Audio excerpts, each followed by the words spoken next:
চিহ্নিত অযোগ্যদের জন্য চাকরির সুযোগ। বড় বার্তা দিলেন মুখ্যমন্ত্রী।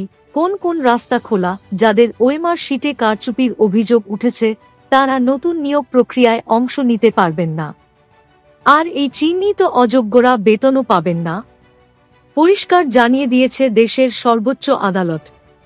এরপরও মুখ্যমন্ত্রী মমতা বন্দ্যোপাধ্যায় মঙ্গলবার সাংবাদিক বৈঠক থেকে মুখ খুললেন এই সব চিহ্নিত অযোগ্যদের নিয়ে।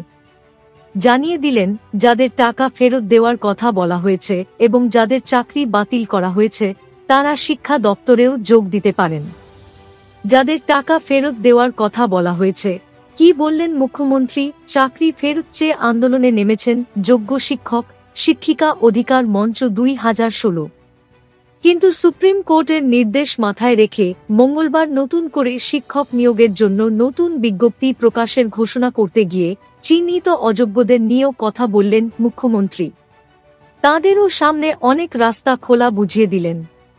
ইতিমধ্যেই এই চিহ্নিত অযোগ্যদের একাংশ নতুন করে পরীক্ষায় বসতে চেয়ে যে আবেদন করেছিলেন তা খারিজ হয়ে গিয়েছে সুপ্রিম কোর্টে। তাঁরা নতুন নিয়োগ প্রক্রিয়ায় অংশ নিতে পারবেন না। তাই এদিন মমতা বন্দ্যোপাধ্যায় বললেন, যারা বাতিল হয়ে গেছেন তাদের বলা হয়েছে তোমরা এই পরীক্ষায় বসতে পারবে না, তারা অন্য দপ্তরে যোগ দিতেই পারে। কোর্ট সেটাও বলে দিয়েছে। চিহ্নিত অযোগ্যদেরও আগামীর পথ দেখালেন মুখ্যমন্ত্রী। বললেন, যাদের টাকা ফেরত দেওয়ার কথা বলা হয়েছে এবং যাদের বাতিল করা হয়েছে, তাছাড়াও অনেক শিক্ষক আছে, ওরা শিক্ষা দপ্তরেও যোগ দিতে পারে। তাছাড়া আমরা আরও 3-4টে দপ্তরের অপশন দেব, কিন্তু সেটা আমরা আলাদা করে নোটিফাই করব। এর আগে 7 এপ্রিল নেতাজি ইন্ডোরের সভা থেকেও অযোগ্যদের উদ্দেশ্যে বার্তা দিয়েছিলেন মমতা বন্দ্যোপাধ্যায়।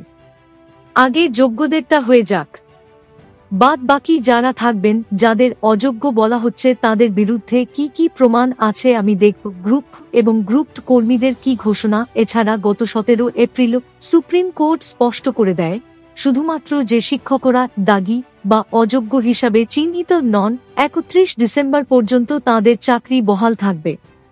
আপাতত তাঁরা স্কুলে যেতে পারবেন ও বেতন পাবেন। তবে নতুন এই নির্দেশ গ্রুপ এবং গ্রুপ 2 কর্মীদের জন্য প্রযোজ্য নয়। তাই এদিন চাকরিহারা গ্রুপ এবং গ্রুপ 2 কর্মীদের নিয়েও বিকল্প ভাবনার কথা বলেছেন মুখ্যমন্ত্রী। তিনি জানিয়েছেন, আমরা অতিরিক্ত গ্রুপ নিচ্ছি, সঙ্গে সঙ্গে যারা শিক্ষা বিভাগে কাজ করতেন অথচ তাদের সবারটা বাতিল হয়ে গেছে তারা শিক্ষা বিভাগে আবেদন করতে পারবেন। এছাড়াও তাদের জন্য আরও কয়েকটা বিভাগের বিকল্প দেব।